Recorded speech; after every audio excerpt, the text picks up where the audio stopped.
ที่เขาพี่น้องสบายดีพี่น้องฟังเล่าเราฟังไทยในต่างประเทศต้องเลือกพี่น้องเลือกพวกผู้ชมเพชรเรียกเสด็จคือเก่าพี่น้องเลยหนูแก้น้องใหม่พี่น้องเลยใส่เห็ดโค้งแล้วก็ผักแวนนับติดกับเนาะใส่ต้องกับพี่น้องแก้น้องใหม่อย่าลืมกดไลค์กดแชร์กดติดตามพี่น้องเลยมีกำลังใจในคลิปต่อไปบรรยากาศยืนให้ตรงนั้นคือเก่าเอามาพี่น้องมาโอ้ยหอนส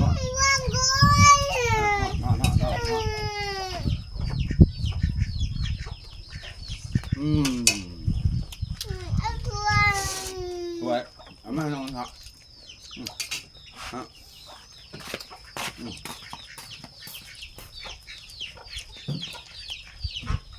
หอนพี่น้องเลย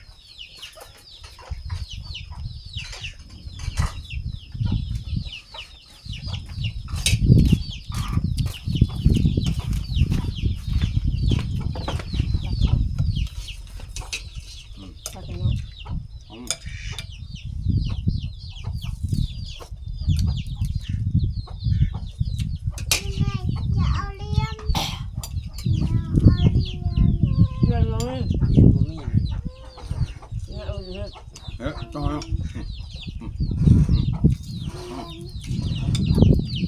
เรียนแค่เรียน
จะไปหาเขาเลย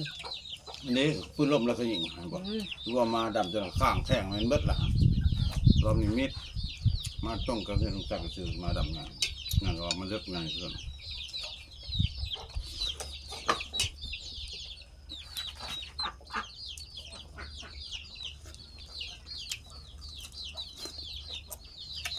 เลยมาแปลว่าต้นเก่าม่วงเขาใส่กระสอบออกไปคนทุกคนที่รู้จักใส่กระสอบออกไปมันมาเสียก็จะทดสอบออกไปโอ้ตัวช่างทดสอบขึ้นมาเด้อเพราะว่าตรงกับตัวน่ะ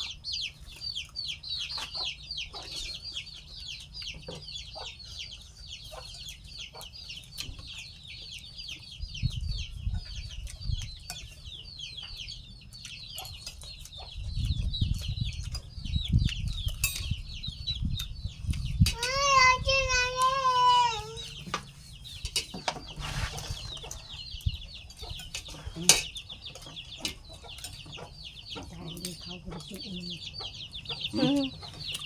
จะปีไปลงมันทำกับว่า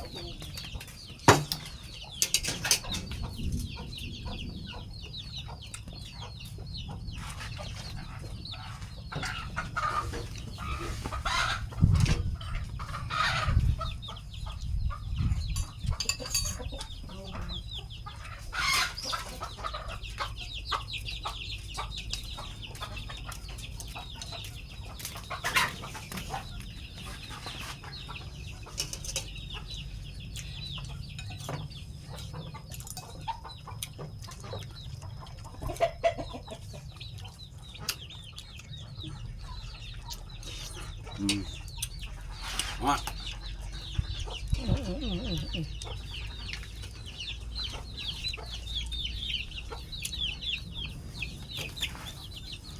ต้องมากินเพื่อนบุกเขาเลยน่าบุกมาผักเด็ดพี่นาแล้วไปปล่อยหัวกินเขากาวแก่กันเลย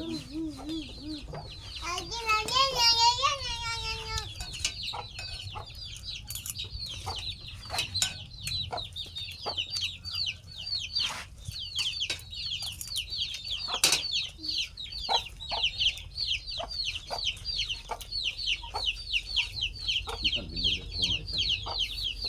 มันจะเป็นน้ำขันเบิด ข้างโบก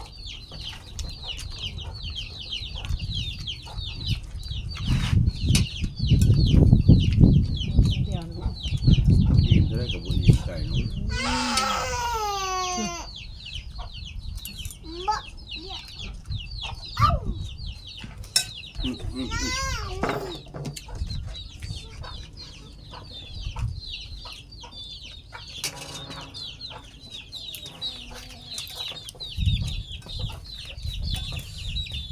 แล้วก็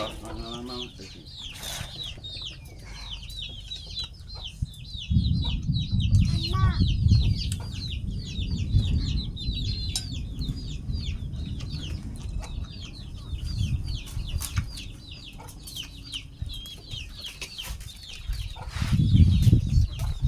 โอ้อ่านเลยเนาะปากมันคือเพิ่นจุดตก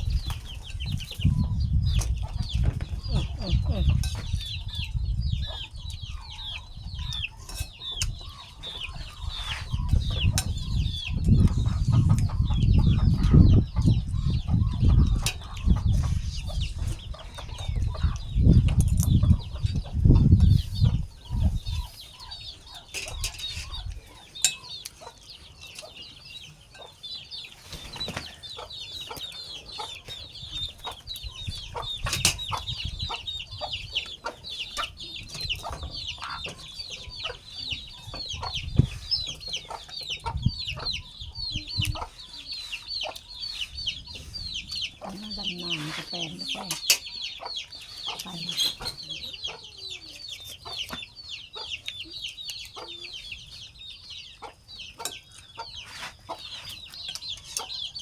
คม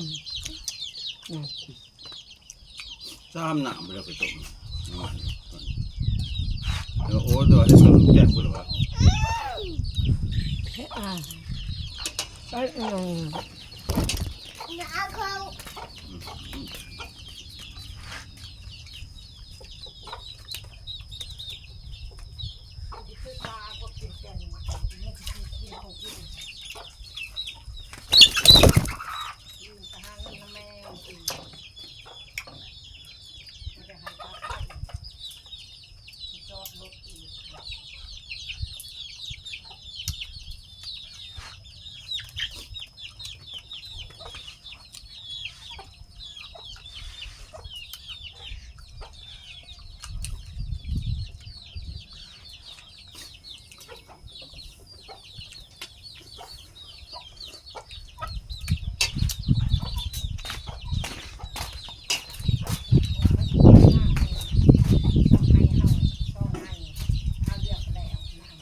ไอ้แพะคุยบนของใครมุนนามุตาก่อนแล้ววะก็ทาไปดำกับบักซ้ายคอยทันไปดำก็จะดำเธอจ้าเราก็บอกว่ากายหยาผู้ดำมันเขาบอกไปกายหยาก็ได้สิบไปมาหาลกกาสบายแล้วผม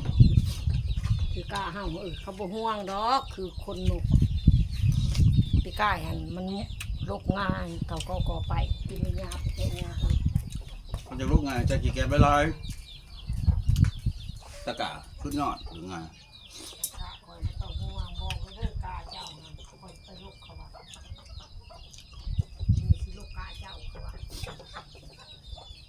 การหยาบเขายังบุลกสอนในเขตลอยมัดช่องเส้นหาเขายังบุลกบุลกตอนการหยาบช่องเส้นหาก็กาพลอยได้ช่องเส้นหา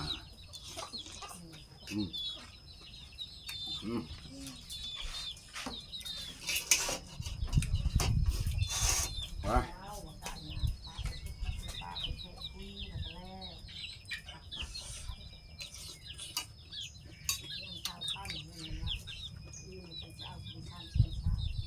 โอ้ฮะโอ้ฮอนพี่น้องฮอนไรโอ้หลกซุกหลกปาก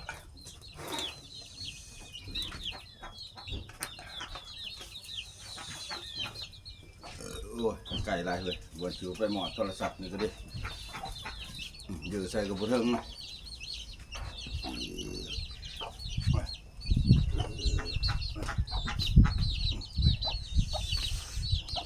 โอ้ย